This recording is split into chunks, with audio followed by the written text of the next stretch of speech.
मेरे योगी जी, मेरे मोदी जी, अगर सुनने हो तो मुझे राधे दिलवा दीजिए। मेरी मरने से पहले एक ही मेरी चॉइस है कि मुझे कम से कम मुझे राधे दिलवा दीजिए, क्योंकि एक नेक पहल में तो है ना अड़चन डालने वाले मेरे आते ही आते हैं। परंतु कोई बात नहीं, मैं अपना मरने को भी तैयार हूँ। जब तक मेरा सांस है, जब तक मैं राधे के लिए लड़ूंगी।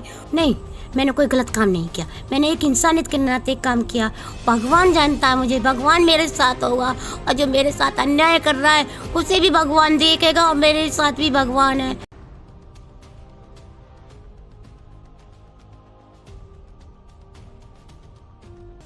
बीमारी बीमारी कुछ नहीं थी, नॉर्मल थी। राधे की याद में ही चली गई वो। मैं सदमा बैठ गया उसका। उसको दिन रात याद करती रहती थी, बैराग सा हो गया एक तरीके का। रंजना अग्रवाल अब इस दुनिया में नहीं रही।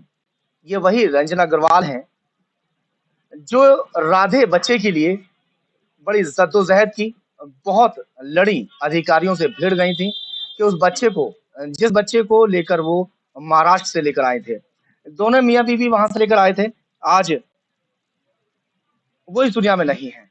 बड़े दुख के साथ मुझे कहना पड़ रहा है कि राधे के खत्म होने के महज 8 महीने के अंदर रंजना अग्रवाल ने भी उसके गम में ये दुनिया छोड़ दी। सभी यहाँ पर लोग मौजूद हैं और खुर्जा का ये कौन सा मोहल्ला है? डोरी मोहल्ला। खुर्जा का ये डोरी मोहल्ला है। बुलंदशहर में ही कस्बा खुर्जा लगता है। थोड़ा सा मैं आपको बता दूं, 8 महीने पहले रंजना अग्रवाल को एक कॉल आता है महाराष्ट्र से कि किसी एक किन्नर बच्चे को फेंक दिया है। वो बच्चा एक आश्रम में था, क्योंकि रंजना अग्रवाल ने भारत का पहला किन्नर आश्रम खोला था, और जिसकी वजह से रंजना अग्रवाल के पास फोन आता है। रंजना अग्रवाल अपने हस्बैंड के साथ महाराष्ट्र तक का सफर तय करती हैं। वहां से उस बच्चे को गोद लेती हैं और बुलंदशहर वापस आ जाती हैं। औपचारिकता पूरी करने के लिए विकास भवन पहुंचती हैं। वहां बाल विकास अधिकारी मिलते हैं, उन सब से उस बच्चे के बारे में अवगत कराती हैं। मगर शायद उन लोगों को यह मंजूर नहीं था कि ये बच्चा इनको दिया जाए।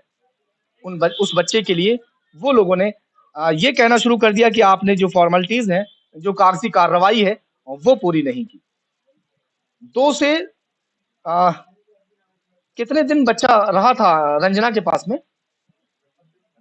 10 से 15 दिन बच्चे को रंजना अग्रवाल अपने पास रखती हैं, उसे एक माँ की तरह प्यार देती हैं, और उससे वाकई एक यशोदा माँ की तरह रंजना अग्रवाल को प्यार हो जाता है।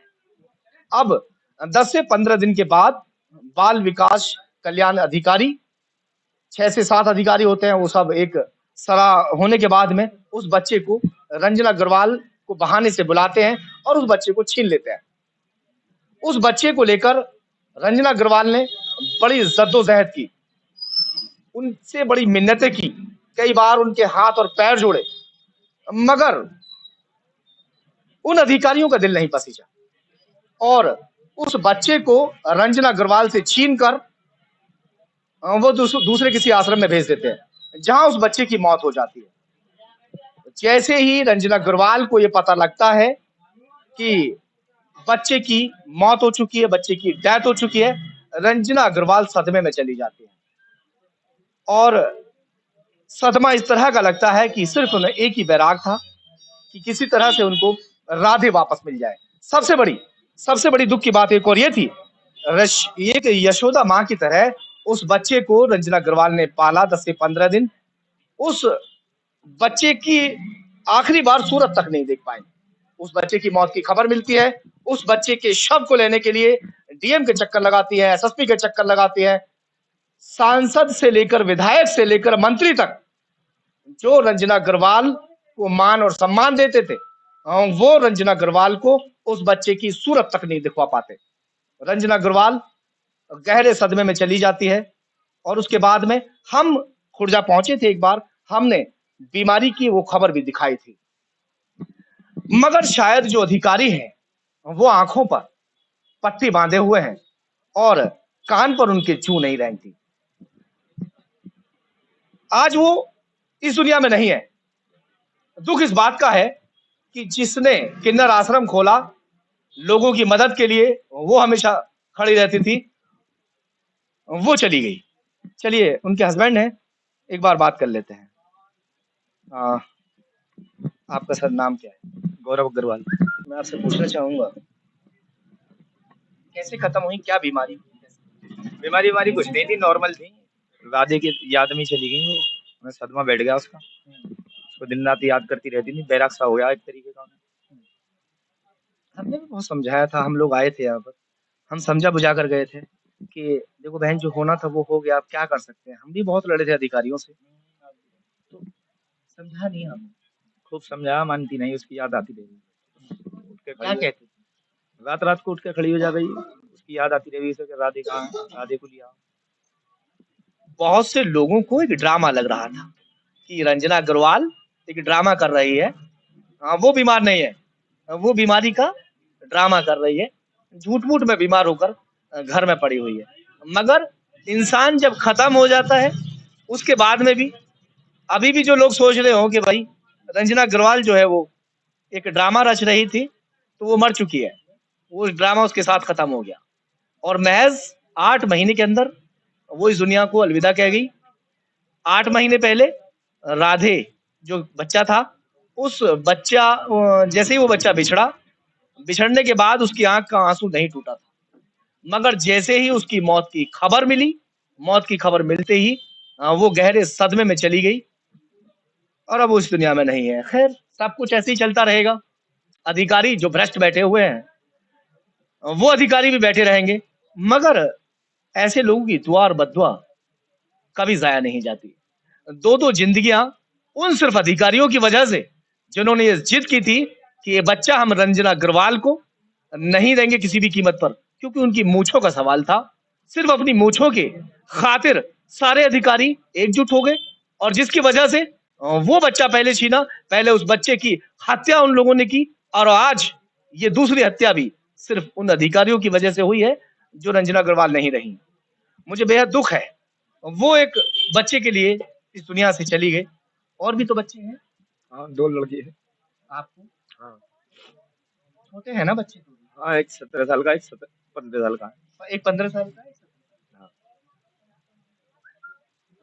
क्या क्या सपना था उनका? एक आश्रम उन्होंने बनाया था, किन्नरों के लिए पहला आश्रम, भारत का पहला आश्रम।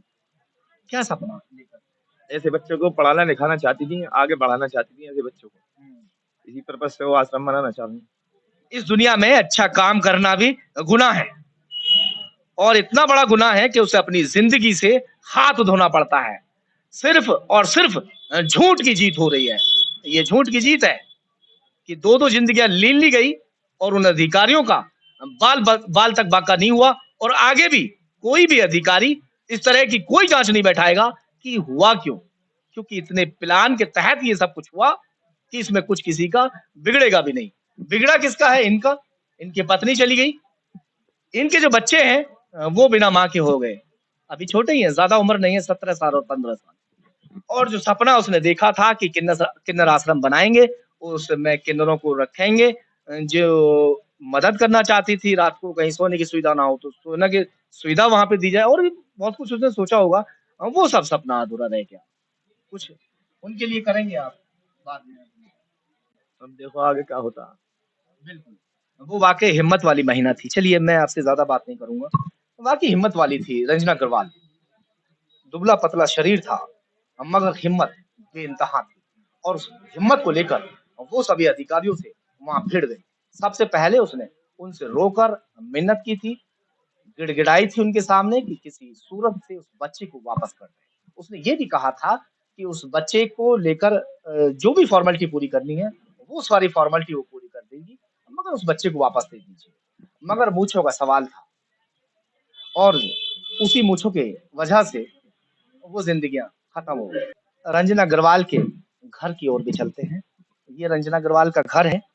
दूसरों की सेवा के लिए अपने जेवर बेच दिए थे और जो भी उसकी जमा पूँजी थी, उससे ज़मीन खरीदी थी, किन्नर आश्रम बनाने के लिए। ये बड़ी बात है। चलिए ख़ैर, अंदर आते हैं। जिसने अपना जेवर बेच दिया हो दूसरों की मदद करने के लिए, वो क्या करेगी? और ये घर है रंजना अग्रवाल का। आ जाइए थोड़ा, अंदर आ जाएँ। बच्चे कहाँ हैं? बच्चे, एक तो बेटा ये है, ये छोटा बेटा है, इस हालत में नहीं है कि बच्चों से हम बात कर पाएँ। बच्चे सदमे में हैं। ये बच्चे राधे जो बच्चा था, उसको खिलाते थे। चलिए ख़ैर माहौल इस तरह का नहीं है कि हम और इससे ज़्यादा कुछ दिखा पाएँ। और फ़िलहाल आपने देख लिया कि रंजना अग्रवाल के घर के जो हालात हैं।